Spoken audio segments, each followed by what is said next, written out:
But they were happy in their sin, like I said. And then the next verse, it continues. It says, and the Lord said to Moses, go get down, for your people whom you brought out of the land of Egypt have corrupted themselves. Let's read what God says, only that part. It says, go get down, for your people whom you brought out of the land of Egypt. Pretty much God is disowning these people. He's saying, you know what? These are your people now. You know what? I'm not going to deal with them. This is, you know what? How can it be my people when they're doing this? You know, when they're having a calf that's their God. This is your people, he says. Go and, you know what? That you took them out of Egypt. When we do something like that, we're not God's people. You know, we go to offering, you know, give stuff, you know, whatever it is, time, you know, our money or something to other things rather than the things of God. These are the times, you know what, when we're doing the same things. You know what? God is disowning us. He does not want no part of what that has to do with God. That has nothing to do with God, whatever it is. Let's read on in verse 8. It says, they have turned aside quickly, he says, quickly, out of the way which I commanded them. They have made themselves a molten calf and worshipped it and sacrificed to it and said, this is our God, O Israel, that brought you out of the land of Egypt. This is their God. He's pretty much saying, you know, this is exactly what they want. Go down there and tell them, you know what's going on, because he's not happy. For him to disown his own people like that, you know God was not happy. He couldn't have been. Let's see how bad it was in verse 10. It says, now therefore, let me alone, that my wrath may burn hot, it says, against them, and I may consume them, and I will make of you a great nation. This is the power of God. You know, he was willing to take out everybody else, but he was still going to keep Moses, just like he had promised. I'm going to make you a great nation. But you know what? The rest of those people, whoever did whatever they did, be gone with them. I'm hot. I'm mad. I want them out. But this right here is the part that I see where, you know, where Moses had to intercede for the people. In the next verse, he had to come up, you know, with something that he had to, you know, plead for these people, for them to understand, for God to understand. And let's see in verse 11. It says, then Moses pleaded with the Lord, his God, and said, Lord, why does your wrath burn hot against your people, whom you have brought out of the land of Egypt with great power and with a mighty hand? He already knew the answer. He already knew the answer. He knew exactly why he was mad.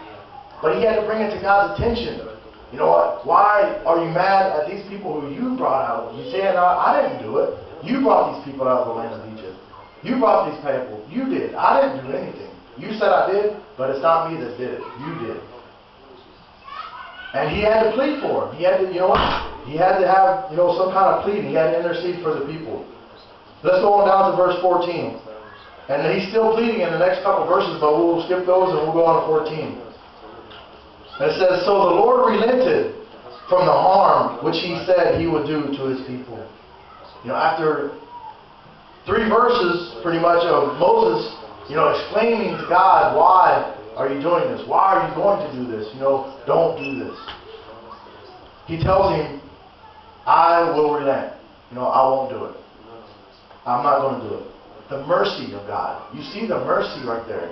You know, the grace that God is giving from the mount right there. He's saying, you know what? I know I was going to do it. I know I was mad, but I won't. You know what? Just for the fact that, you know what? These people, I remember now, it says in 13, remember now, you know, your Abraham, Isaac, and Israel. You know, he had to put, you know, that into remembrance.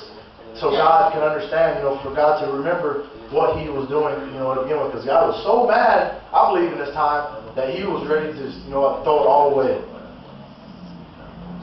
And we're going to go on down to 19 now. Let's go on to verse 19.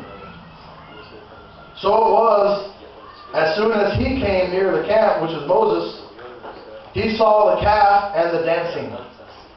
So Moses' anger became hot, and he cast the tablets out of his hands, and broke them at the foot of the mountain. What did he do? He did the same exact thing that God did. He became hot. He was hot for the fact that he's seen it. God's seen it because he's God. He sees everything from the mountain. Moses had to actually see it for himself to actually get that hot. You know, he heard what they were doing, but he said, you know what, it can't be that bad, God. You know what, remember what you did for your people. Remember you brought them out of Egypt.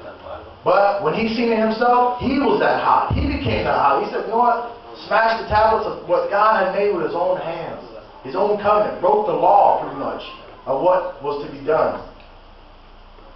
And he had to do that for the fact that what they were doing. You know what? Singing, dancing, and you know whatever it was that they were doing to this, you know, giving honor and glory to this piece of metal. And in 20 it says, then he took the calf which they had made, burned it in the fire, and ground it to powder. And he scattered it on the water and made the children of Israel drink it. He made them drink it. What happens when something goes into your body that you consume? Where does it go? Right off the back end, right? This is exactly what God was saying. This is garbage. This is nothing that needs to be done, nothing that needs to be in our place. It's not value. Even though it's gold, it's no good. Because once, like I said, it's going in, it's coming right out, and after that, I don't think anybody wants to deal with it. Correct? So Moses, like I said, it says in 21, it continues. And Moses said to Aaron, what did this people do to you, that you have brought so great a sin upon them? He said, pretty much saying, what happened here? Didn't I leave you in command? Didn't I leave you in charge? What are these people doing, you know, that are so great, so bad, that you had to be part of it? That you had to actually, you know, come down to their level, pretty much. Stoop to their level. And this is what Aaron's response was in 22. So Aaron said, do not let the anger of my Lord become hot. He was already hot. He was already mad. You know the people, that they are set on evil, that they are set on evil. He was doing the same thing. He was the one that actually did it. He was the one that actually committed the sin, the greatest sin, because he's the one that actually made it himself. But he's pretty much putting it off on them. In the 23 it says, for they said to me, make us gods that shall go before us. As for this Moses, the man who brought us out of the land of Egypt, we do not know what has become of him. He told the truth right there. He told the truth right there, what the people were telling him. Now the next verse just blows my mind about what he tells Moses. And I said to them, whoever has any gold, let them break it off. So they gave it to me, and I cast it into the fire. What does it say? And this calf came out. You know, this is a miracle. You know, I threw all the gold in, and just, you know, piece of metal, the form looked like a cow, it just came right out. Was that what happened? No, he fashioned it with his own hand, it says in the earlier verses. You know, he made it. You know, even though, you know, God knows, you know, he still was lying straight to Moses' face saying, no, I didn't do this.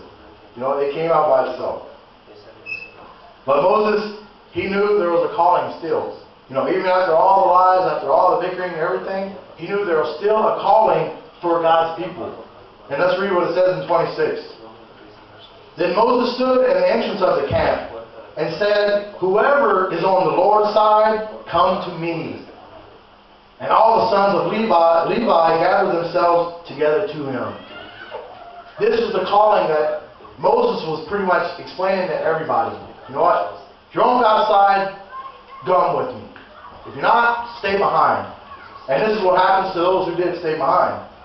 And he said to them, thus says the Lord God of Israel, let every man put his sword on his side and go in and out from entrance to entrance throughout the camp. And let every man kill his brother, every man his companion, and every man his neighbor.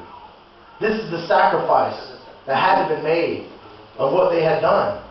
You know, this had to be done. God seen it. He had to put his people to work to sacrifice what they had done, to make the example of what had done. And what did they do? They had to make the bloodshed in verse 28. So the sons of Levi did according to the word of Moses. And about 3,000 men of the people fell that day. 3,000 people died. How many people died when the towers went down?